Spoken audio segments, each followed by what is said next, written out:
All right. Hello, ladies and gentlemen. So, I have decided that I'm going to start an arm wrestling podcast to break down more things all about arm wrestling, upcoming events, matches, and all that. And I've asked my friend, Mr. Ryan Boussier here, who also is a competitive arm wrestler and an arm wrestling nut himself, if he would be interested in doing it with me, because I think we have some great conversations about arm wrestling. So, without further ado, before we get going into this, I'd like to introduce you guys to Mr. Ryan. Ryan, if you'd like to give your introduction, tell everybody a little bit about yourself. Well, hey everybody, my name is Ryan Boussier. I'm from Spearfish, South Dakota. I've been pulling about 2 years now. My first year I pulled 7 tournaments. Last year I pulled 8. I competed at nationals, the WAF nationals, whatever you'd call it. That was probably the biggest tournament I did last year. I got second in the 220 amateurs or 100 kilo. It's about as my claim to fame there, I guess. I do host practice in our area between Spearfish and Rapid City, South Dakota. We've got about 8, 9 guys, kind of the whole range of the weight classes. We do have Mr. Luke Pulsher, who attends practice every once in a while and sheds some knowledge on us, make us better. Heck yeah, that's what I'm talking about. Excellent. That's what I'm talking about. Hopefully, some guys that see this are from up there and looking for a practice, and they'll reach out to you. If you do, he's Ryan Boussier on Facebook. You should totally send him a message if you're looking for a team to practice with up there. All right, well, let's get into breaking down some matches. We both got to watch the most recent East versus West event, East versus West 11, and they had some killer matches, even though there was no Devin Laird on the card. I guess let's start with the left-handed 105 kilo title match between Prudnik and Alazan. My God, what a war. What did you think about that? Alazan was on a completely different level. He was. Prudnik got what he wanted, like got to some good places too, and it still didn't matter. Nope. No, it was just taken all away. Yeah. That guy, man, as far as left goes, you got to wonder, where does he rank up with Alex Krdecha or Artem Morzov? That too was a crazy match. I did not know that Alex Krdecha had an inside game in a press like that. Had you ever seen him do it? No. That came No, out. that was awesome. Yeah, he pulled it all out. He did. He did. I was very impressed. And those times that he stuck Artem in a defensive hook out there, Artem was starting to open like he was fixing to be in there. For a super heavyweight match. Those two, all those rounds were very interesting. That match looked a lot closer than the score said. Oh yeah, absolutely. Yeah, it was good to see that Artem, the last East versus West, he had that stomach issue. They said he was only eating soup for like a month before, and he had lost. Did they ever say exactly what that was? I don't know what it was, but he had to go have Just some digestive issue or something. Yeah, some type of digestive, like a gut biome of some kind. He couldn't keep food down. He had to do some kind of something, and apparently he's keeping food down now though, because he looks like he's big again. He looks I like say, yeah, he looks as big as he ever did. Yeah, he looked back. Didn't remember seeing the weight if I paid attention when they shared it, but he looked like he was 285 or 290 again. He's a very large framed man. Yeah. Yeah, I'd love to see him and Alazan Muratov. I mean, what's the weight difference there? Alazan can make 105, so that's 231, probably 231 to 290, so about 60 pounds. Might be tough, but what in overall power, which it doesn't look like he's lacking much. He's got a lot of speed too. He might make it up in speed. That would be a hook war. Those kind of matches just always are so entertaining. The fans win when it turns into that. Yeah. Heck yeah. Always want the war. I always want the war. Another really great match was there was another hook war with Todd Zilla and David Dodicon. If you'd have told me Todd Zilla was going to get to center table in a hook and then lose, man, I wouldn't have believed it. I'd have bet the house if he's going to get that position, he's going to win it. How many rounds was it that Dodicon just had that second surge and ripped him all the way across the table? It was like 3? Yeah, I think it was because I think he flash pinned him the first hit. Todd didn't stop it. And then 3 more times, Todd would stop it and he would get to center. Like you say, that second hit, man, looking nasty. Yeah. So who beats that guy at 105?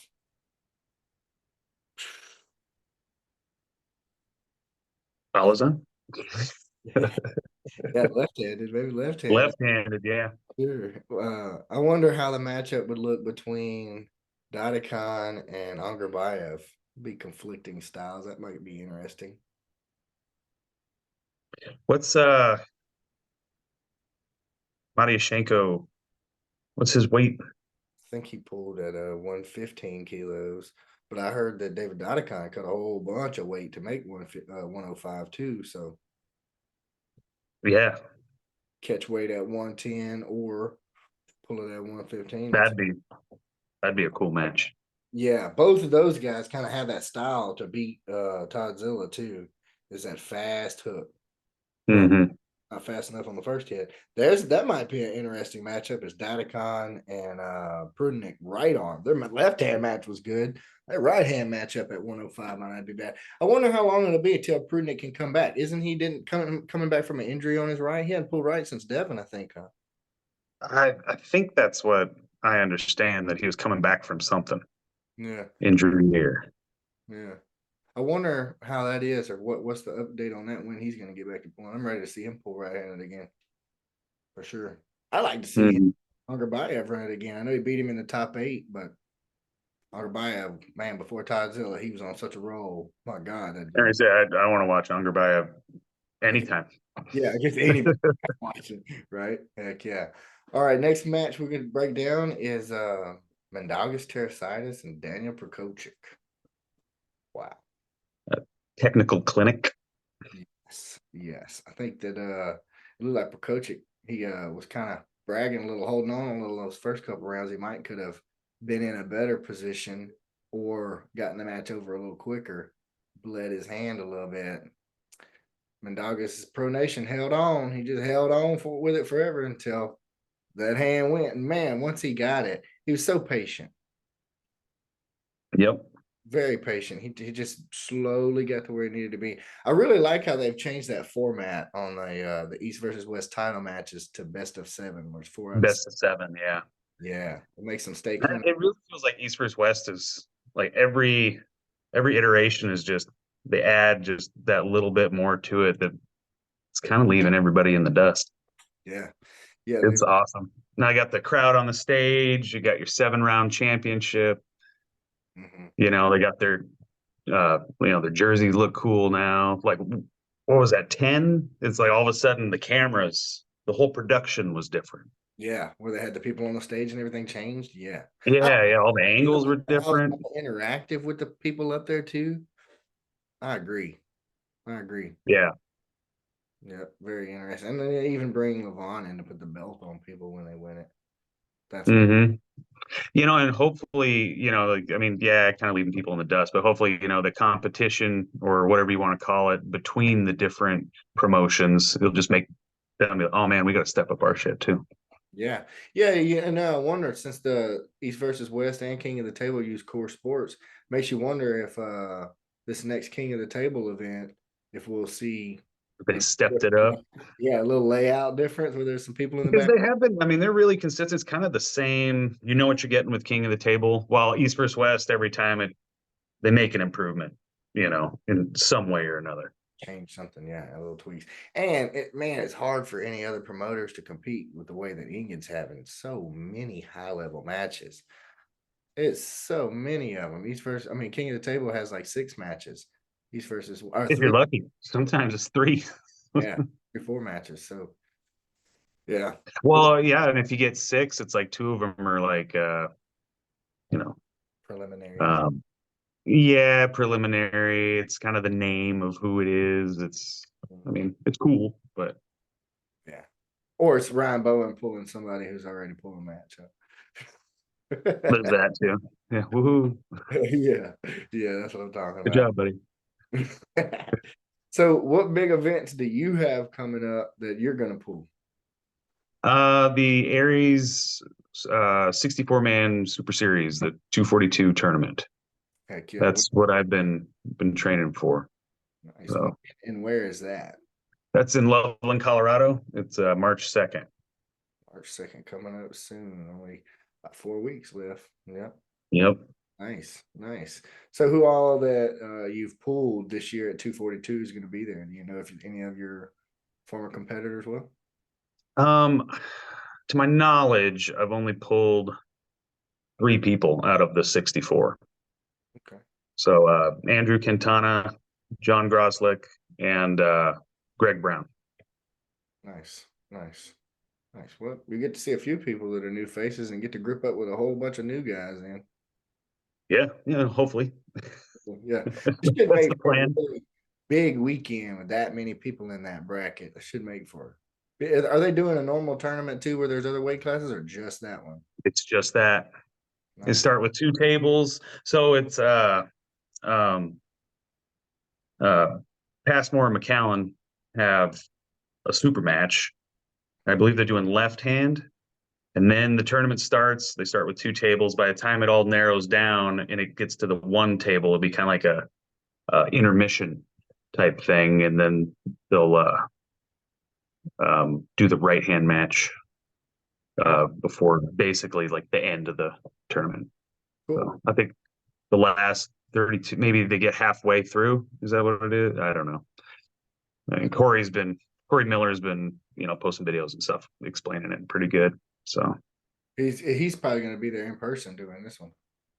oh yeah, This will be his baby, huh? Heck, that's his baby. well, that leads us into a 176 round robin that is coming up March the 30th. I think he actually dropped out of that round robin, but he was one of the big names going in. Have you been following any of that on Facebook? LeRae Jenkins has been Loosely. loosely. That one's sneaking up real fast. I feel like I'm a little behind. I hear there's a lot of chirping.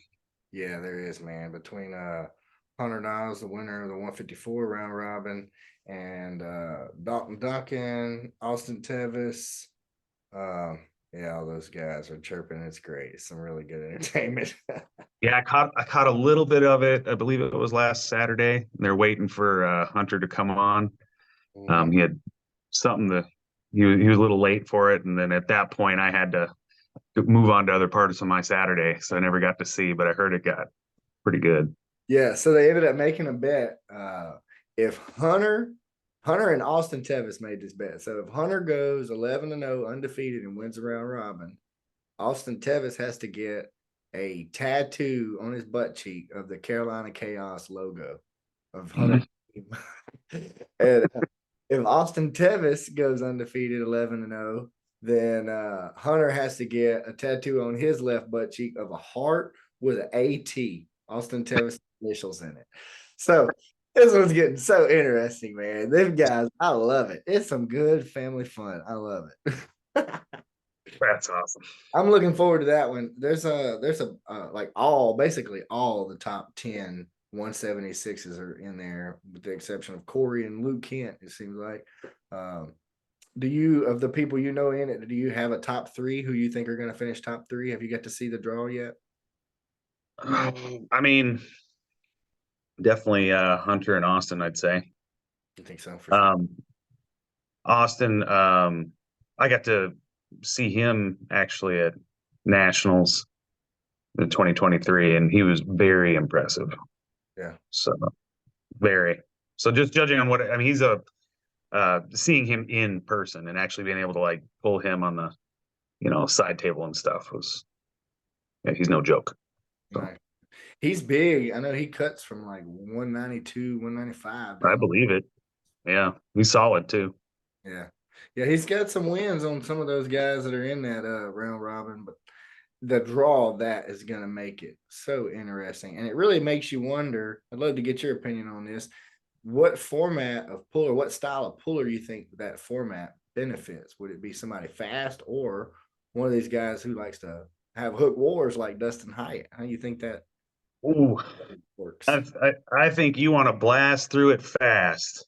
Yeah. And save your hook wars. I forget who it is. So LeRae has everybody's they're by the round who they're going to face. And I think those guys that they got to go with, Hyatt at the end. If they're a fast guy, then they might have a little bit more of an advantage. Yeah, yeah, I You agree. don't want to get in a hook war like first thing.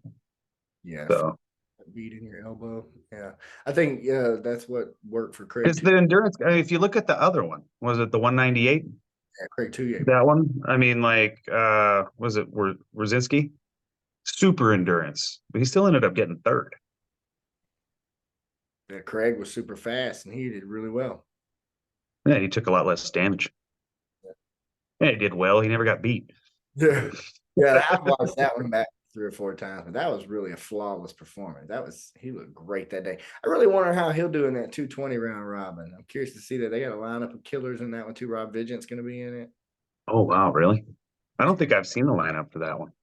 I saw it once. I know the most recent stuff Laray's been posting has been about the 176, but I think they have the lineup selected of 12 guys are mostly full. But Touye got in it because he won the 198. I know Andre Sharkovich, Oh, Ryan Bellinger, RVJ. I don't think Paul Lynn's in it, but a lot of guys that are really good right at that 220 mark. It'll be another one that'll be stacked. I'm excited. that'll be awesome. Really love how Laray's putting these big events on, and even the national invitational national championship we're both going to do in December. Mm-hmm. That's going to be awesome. Yeah, the All American Bash. Yeah, 2 days Yeah. full of some high level arm wrestling. It's going to be with 32 guys in each bracket and then pre-registrations too. Like that venue better hold some people because it's going to be a lot of arm wrestlers in that venue. I'm gonna say, have you seen where he's got all the faces? Like Like, 192 different athletes. Yeah, that's insane. it is. It is. Yeah, I mean, because you see a large tournament, you're like, oh yeah, like 198 entries. Well, that's probably like 70 people. Yeah, no, this Maybe more than that, but because like shit, I always enter a shit ton of classes, so you yeah, could be however much, but that's 198 individuals. So yeah. Unless they're pulling both arms, but that's it. There's no 2 classes. So yeah, I'm excited about that one. That one's gonna be great. It's gonna take somebody really strong to get through all those rounds. There's gonna be some tough fights in there for sure. Uh Another big upcoming event I think we're both going to attend is Winter Blast by 98% in Langhorne, Pennsylvania. That looks like it is shaping up to be big. Ryan Grondin and the guys are putting a lot of work into that one. it just every time I get an update on it, it's just bigger. Yeah. Yeah. It's crazy.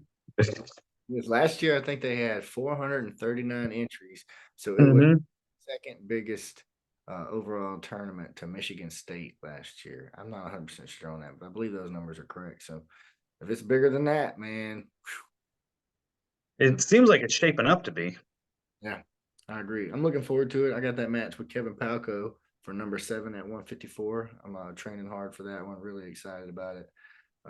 Big opportunity. I will come in very prepared for sure. I'm excited about that whole weekend of getting to meet some new guys because I've never pulled in Pennsylvania before as a Louisiana guy. So that's a long ways from home. I'm small town South Dakota, so Yeah, I pull mostly in Montana and Colorado. So yeah, yeah. It'd be good for both of us to get out and see some huge ones like that. So East versus West 12 is right around the corner. Got to go ahead and get your prediction. Can Devin beat Levon this time?